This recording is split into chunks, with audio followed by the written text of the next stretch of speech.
The following is a local resident producer's program. The program content is the sole responsibility of the producer and does not necessarily reflect the views or policies of Oshkosh Media, the City of Oshkosh, or Time Warner Cable.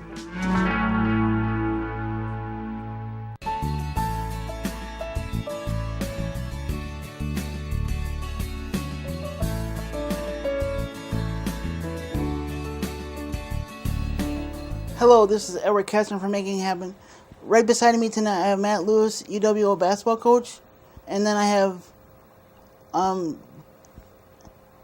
Jason Price and David Flofel. Thanks for joining me. No problem. Thanks for having us, Ed. Really appreciate it. No problem. Well, I kind of wanted to talk about the season in review, and I kind of wanted to mention about the game against Wisconsin when you guys first started out playing.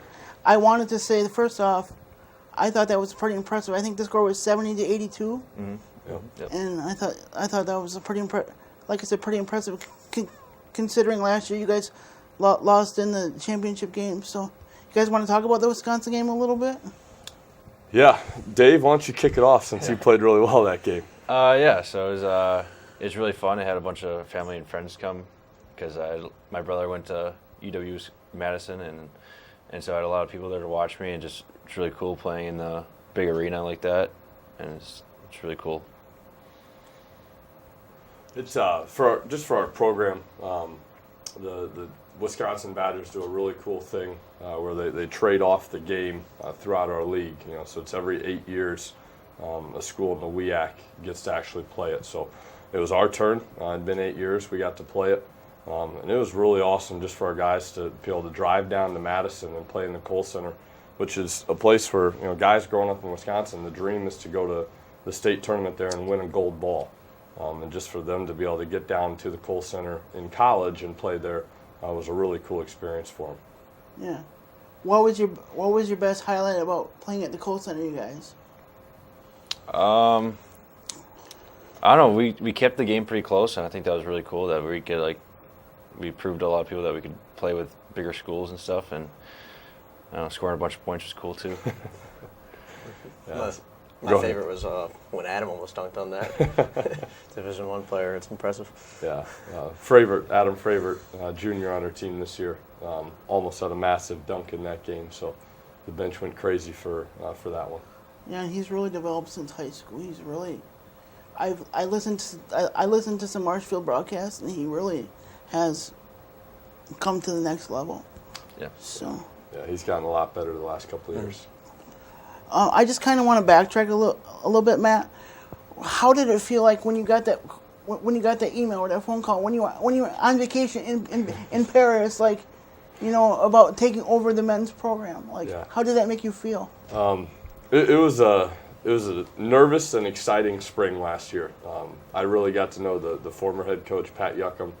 I had a tremendous relationship with him, working for him for 6 years, and so I knew in mid-May. I was like, man, I'm leaving the country for 2 weeks here. I'm leaving. I'm going on this trip with my fiance, and we're going to several cities, and so I was hoping that the decision was going to be made before we went on the trip.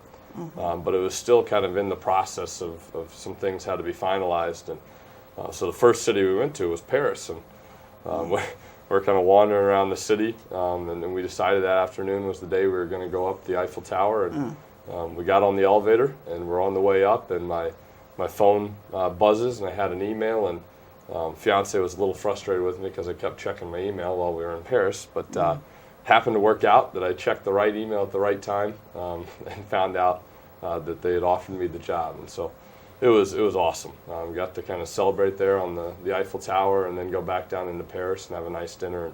And it's just kind of funny how timing works out sometimes. Do you want to talk about the support you get from your fiance? Because coaching is a very strenuous, Yeah, she's Galen is her name, and she's incredible. She moved up here 6 years ago. I spent my first year up here. It was just me. She was still living in Texas, and I convinced her to move up here that next year. And so for the last 6 years, she's been very supportive, and she gets it. When I'm gone several nights a week recruiting, or up late watching film during the last few months of the season, where you just are constantly doing the next scouting report. She really gets it and provides a ton of support. So thankfully, she lets me continue to do what I do.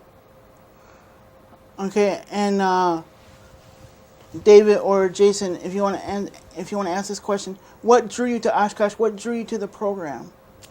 I guess what drew me is my mom was an alum of Oshkosh. And then, so she kind of told me about it a little bit. And then actually, I was on a recruiting trip for Stevens Point, and I watched, it was a game against Point versus Oshkosh in Stevens Point. And then they ended up losing at the buzzer in a half-court shot. But I don't know, it's kind of worked out really well. I know from my experience being along, Point and Oshkosh are a big, huge rivalry. Yeah. It's huge. Bitter rivals, yeah. So, in the season in review too, I want to talk about who is your biggest conference rival? Probably Stevens Point. I know the WEAC is tough with, every school is pretty. You guys have the toughest conference in the country, one of the toughest in the country. Yeah, I think from a coaching and recruiting standpoint, we go head to head with Stevens Point quite a bit. Yeah. But it's Whitewater's been a really talented team the last 8-10 years, and so that's kind of a natural rivalry too, since they're on our part of the state. And then we've got a guy on our team that's got a brother at Platteville, or had a brother at Platteville the last 4 years, and so that was a rivalry. And we don't like anybody that we play. So when it's time to play somebody on a Wednesday night, we kind of turn them into a rivals. But I'm sure you guys probably got teams you like to compete against more than others. But Yeah, I like to play against Stevens Point a lot in lacrosse. But I don't know, every game really is really tough, and you know a lot of the other guys on the other teams from high school and stuff like that. So every game is really tough. It's really fun to play. I think I see you guys had a game with Stout that was 77-75. You guys won by a basket, so there was there was some close games in there. Did it kind of mentally test you, your team? Yeah, I think every game's a battle, especially in our conference. It doesn't matter where you go every night. You definitely can't take a night off, right? Correct. Yeah, and always in Stevens Point or UW Stout, going up and it's a long 3-hour drive, and going to go play in that gym, it's always tough. It always seems like it's a really tough game for us. How do you get them mentally prepared so they mentally buy into what you're trying to do and say? I think a lot of it's just them. We fortunately have some really competitive guys, so they don't need a ton of external motivation from the coaching staff to get them ready. We really focus in on these are the few things we need to get done in terms of execution on the defensive and offensive end, and our guys do a great job of getting themselves ready. Now, if we feel like they're not ready defensively or something like that, then we try and hone in on those areas and get them ready. But it's the guys. The guys do a tremendous job at it. Do you want to talk about your assistants and the people that make it happen behind the scenes? Yeah, we've got 4 assistant coaches. They're awesome. We've got kind of the wise sage on our staff is Greg Yankee. He's been with us the last 7 years. We affectionately call him Chief. He can't remember anybody's name, so he calls everybody Chief. So we flip it on him, and we just call him Chief. So that's Greg Yankee. He's tremendous. Another volunteer coach that we have is Dylan Wirtz. He played for us our first 2 years here. He's an alum. Actually, his dad's an alum as well, Lucky Wirtz. So they've got it, kind of in the family blood. But Dylan's tremendous. Loves the game. He's really good at scouting. He actually had the scouting report of the national championship game. That was his scout. And there are other 2 guys that are full-time is Ben Stelzer, who's a Wisconsin guy, went to Roncalli High School in Manitowoc and had a tremendous playing career. I actually played professionally in Spain, and he's been with us the last 2 seasons. Fortunately, his fiance works in Appleton. She's got a great job, and so she lets him coach college basketball, kind of like my fiance lets me coach. Ben's awesome. He does a lot of our skill work for us. He's really good with the perimeter players and helping guys develop their shots. Then the last coach we have is Casey Korn. He was a high school coach the last 9 years prior to joining our staff in May 2018. And so he hopped on board. He moved up here from St. Louis, Missouri, He and his wife bought a house. His wife got a teaching job up here. And Casey's actually one of my college teammates and college roommates. So those 4 guys were very lucky to have each one of them. And as a collective, I don't think you're going to find a better staff at the Division III level, at least in terms of assistants. What's the most challenging thing about coaching? Putting up with David Velotho. Is that an answer? No. I think the toughest thing about coaching is probably just some of those long nights where you're away from your family. Those can be challenging. Where you're going recruiting several nights a week, and then you're up late watching film. It's a long few months when you do that. But I fully know we're just coaching basketball. There are a lot harder things in life than coaching college basketball. So if we get too caught up in we lost on a Wednesday, if I'm too down on a Thursday, I'm just like, man, it was a basketball game. Like, I can't get too worked up about this. So we try and just enjoy it as best we can, because it's an awesome thing. And Jason and David, how have you two grown? How have you two grown being on the basketball team on a personal level? I don't know. I just feel like I've become more of, like, I found out myself a little bit more just being a part of this team. We all love each other, and it's awesome. Yeah, and speaking about me and Jason, we've been roommates it's our 4th year being roommates, and then we stay up in Oshkosh for the summers, and we've been roommates for that. So really, if you see Jason, you'll see me somewhere, and vice versa. So Do you follow each other? yeah, we pretty much are the same person. So if you see one of us, you see the other.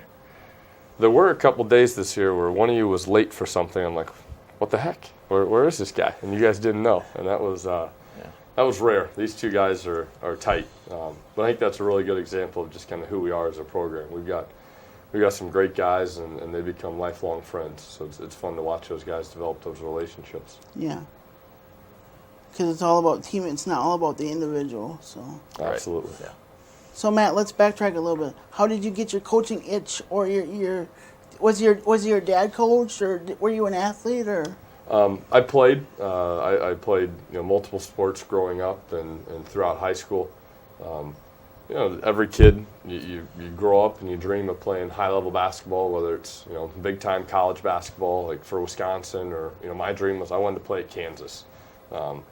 I quickly realized in high school I wasn't going to be good enough to play at that level, and so I tried to figure out how I could stay in the game of basketball and how I could compete for my for throughout my life doing it. And what I figured out was, man, I think I could coach college basketball.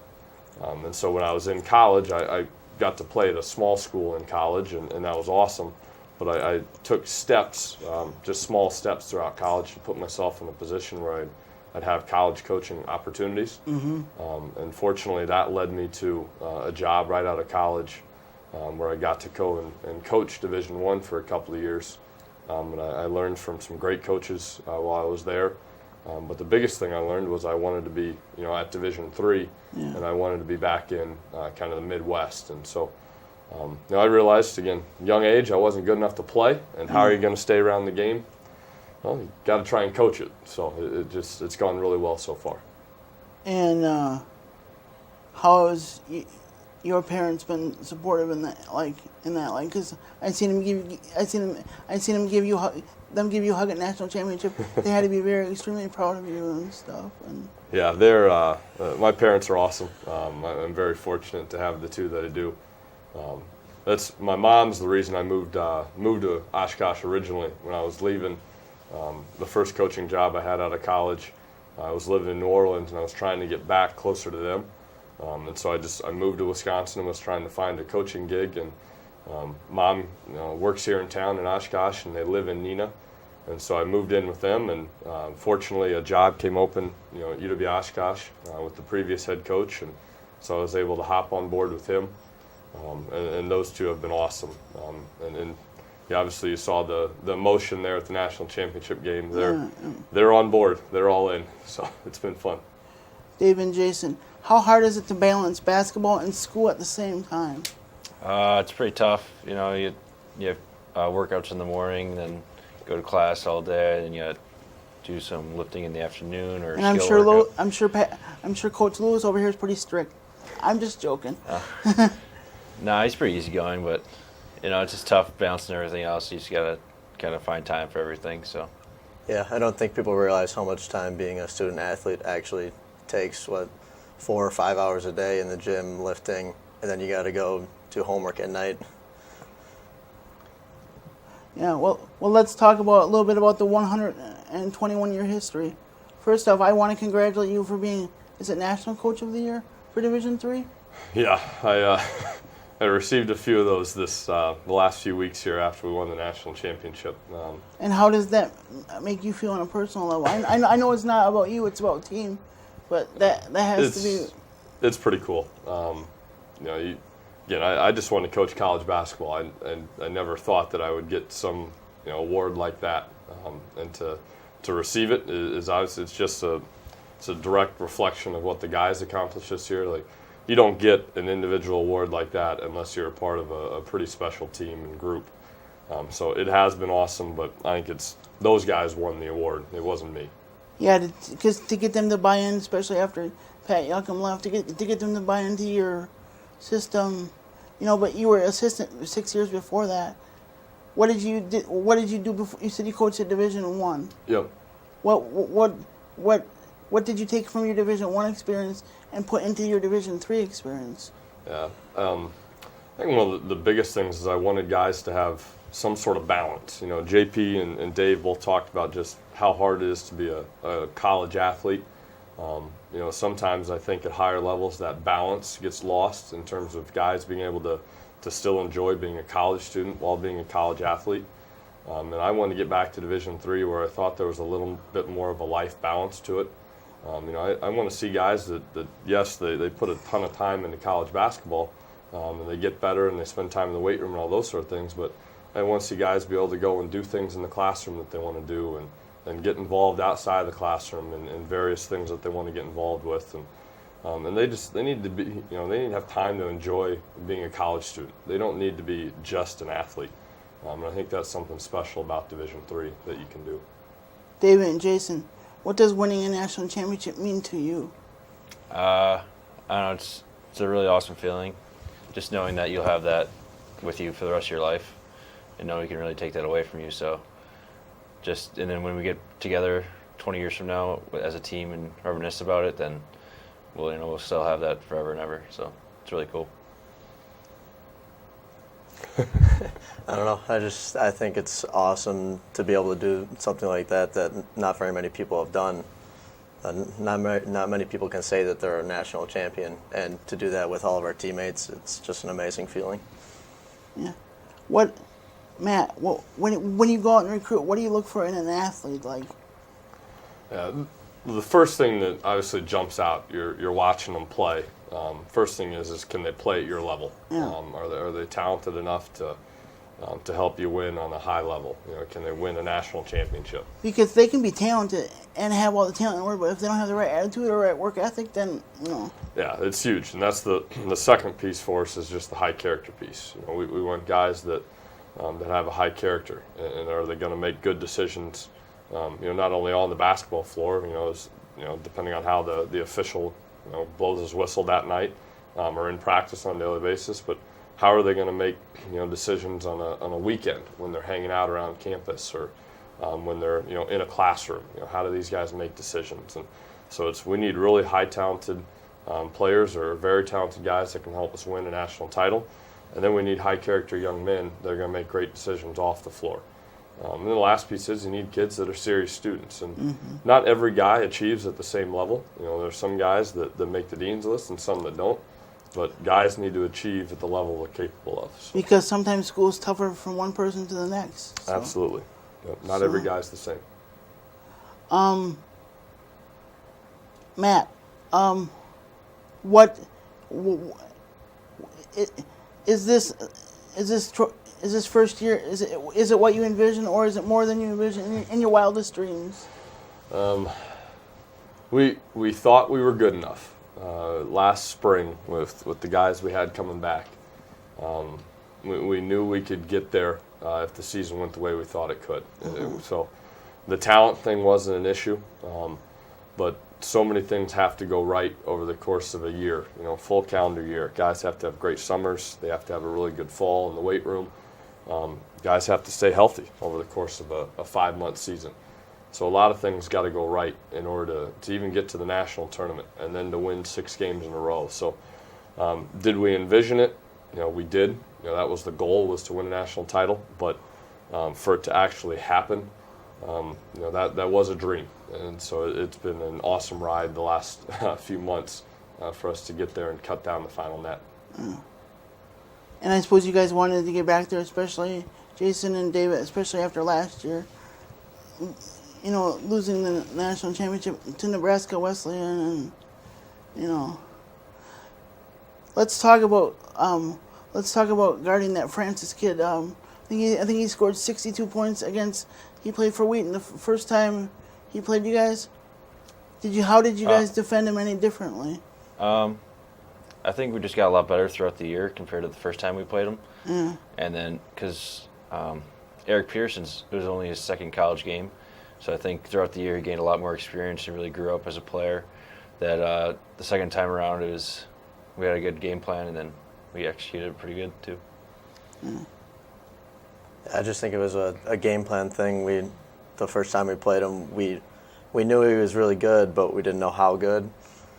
So the next time we played him, we were just able to guard him a little better. We knew all their plays. Every single person on the bench even knew what they were doing and what our game plan was. And Matt, what was the game plan going in? Obviously, you were going to let him get try to eliminate his points, but one player does not make a team, so. Yeah, we talked about just being as disciplined as we could on the defensive end, and some teams, they really try and focus in on a really good player like Francis, and they want to limit him, and then while they're focusing so much on that one player, the other 4 on the court go and get easy baskets. And so we talked about just being really disciplined on him and then on the other 4, because you can't let the really good player have 50 and then let these other guys each chip in 8 to 10, and now you're giving up 90 points. So our goal was just to make the kid go to his left hand and hit some tough shots, and then just try not to foul and be disciplined on the other guys. And our guys did a great job of it. And then we were fortunate enough to make shots on the other end, and we scored it at a high rate that night. What do you think it takes to build a championship program? Because some of the other coaches, Ted Van Dillen, I'm trying to think of the other ones in the history. Bob White. Bob White, and then Bob White, and then. But what do you think that takes to build a championship program? Yeah, I think it starts with the right guys. You got to have the right guys in your program, and it's not the same for every program, every coach. We talked about what was important for us, just the high character piece and having serious students. When we got here 7 years ago, the goal was to get the right guys on the bus per se, and unfortunately the last 7 years we've had some really good guys come through our program, and next year we return a lot of those guys again, and we have some incoming freshmen that fit that mold. So I think it's the guys first and foremost. Because you've got Matt Flynn and Connor Duax and David over here and Jason and a lot of good characters. And with Flynn, he's hard to guard in that post. And he's a very big human being. Yeah, he's large. You said he's about 240 and he can throw the discus a lot too. So. Yeah, he's a monster at our level. There's very few guys like him. Then he's a heck of a discus thrower. He finished, I think it was 5th in the country last year or 6th. So. He was an All-American last year on the track team, and he's in the process of starting that up again this spring.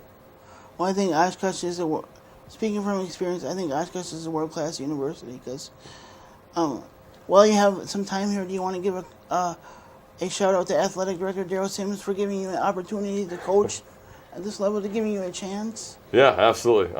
Daryl's been phenomenal since I met him 7 years ago, and I've really gotten to know him. Daryl's been awesome, and And so I told him, after the national championship game, as we were getting on the bus, I said, I really appreciate Daryl. Thank you for trusting me last spring. And he's been a lot of fun to be around. He came on, we took 2 road trips in the national tournament. He came on the bus for both of them, and he's hilarious. He kind of lets us be who we are, and who he is kind of fits in that mold as well. So it's fun to have him travel with us during the national tournament. And how was the hospitality? Because I knew the national tournament moved to Fort Wayne, Indiana. How was the hospitality in Fort Wayne compared to when it was out in Virginia? Was it? Yeah, I think it was really nice. The hotel greeted us and had balloons, and there was a bunch of stuff set up, and then the arena was really nice. And then I heard that you guys even got escorted. And Yeah, that was really cool. Yeah, we had a police escort to the arena before both our games, so that was really cool. And then in the locker room, we got some extra stuff just for being there. So I don't know, that was really nice, and we had a nice little banquet one night with dinner and met the other team. So it was really cool. on that note, do you guys want to talk about your upcoming trip to Spain? Sure. Every 3 years, I think, we get to be able to go on a foreign trip as a team. And so Jason and I's freshman year, we went to Italy, and that was a really cool experience. Got to play a few games over there against professional teams. And so when we go over to Spain in May, it's probably going to be same experience, see different parts of the world that you'll never get to see, and just play against some professional basketball players. It's going to be really cool. Yeah, we're going to spend 10 days over there, and we're going to stay in Madrid for 3 nights. We're going to stay in Barcelona for the rest of the trip. I think we're playing 3 games this year. That's yet to be finalized, but I think one of the coolest things is we go over there for basketball, but the basketball piece of it, we don't really remember. You don't remember specific plays within a game or anything like that. Looking back at Italy, it's the crazy things that happened in the hotel or on the bus rides or the plane or Because what will you guys sightsee over there? Do you guys have any plans to sightsee anything? Yeah, they'll take us around the cities. Yeah. I can't tell you the names of the places off the top of my head, but Okay. it's just a tour. I mean, you tour Madrid for a few days, and then you tour Barcelona for a few more days, and that's kind of what it is. It's more of an experience thing than it is just straight basketball. And what kind of competition will they see over there? Yeah, Spain's supposed to be really good. This company that we travel with, I went on one trip as a player with this company to Greece, and then I went to Italy with these guys as a coach. And then my college coach that took us to Greece has actually been on this trip to Spain. And he said that our guys would love it. He said the talent level that we face in Spain is as good as you'll face in any of the other countries or better. So I think the games could be really good for us. But those teams, you know nothing about them until you step in the gym, and then you find out how good they are. Because there's no way you can recruit or watch. Well, I suppose there is a way you can watch film or recruit, but Yeah, we never have. That's kind of one of the fun things about it is you just kind of walk into a gym and try and figure it out while you're there. And that guys just be themselves and play the way they can play, and we try and defend as best we can against some professionals. Jason and David, what kind of things are you looking forward to when you go over to Spain? And I'm just looking forward to creating memories with the guys. I remember when we were in Italy, we still talk about the stuff that happened over there, and it's just going to be crazy again to see what we can make happen. Yeah, it's gonna be a lot of fun, and just hanging out with our teammates. We have a lot of fun together, so I'm sure we'll have a good time. through the long season, and I'm sure Coach can attest to this. Do you guys have a funny story you want to share, like a bonding story, real quick? Because we only have like a minute left. So. Probably not appropriate for this TV show. I don't know. You're going to come up with stuff like this. I don't know. Just every day we walk into the locker room, you just never know what's going to happen, and I don't know. I don't know. We just all get along really well, and it's crazy. Yeah, there's we do one thing on Thursday nights in the national tournament. We always meet as a team, and so we hang out in the hotel ballroom, and we kind of play some different games, and we tell some stories and share some jokes and stuff like that. And so there are some stories from those Thursday nights. Some are, and a majority will probably just stay internal with us, and it'll just be things that we talk about, 20 years from now. But there have been some pretty powerful memories created the last 6 months here.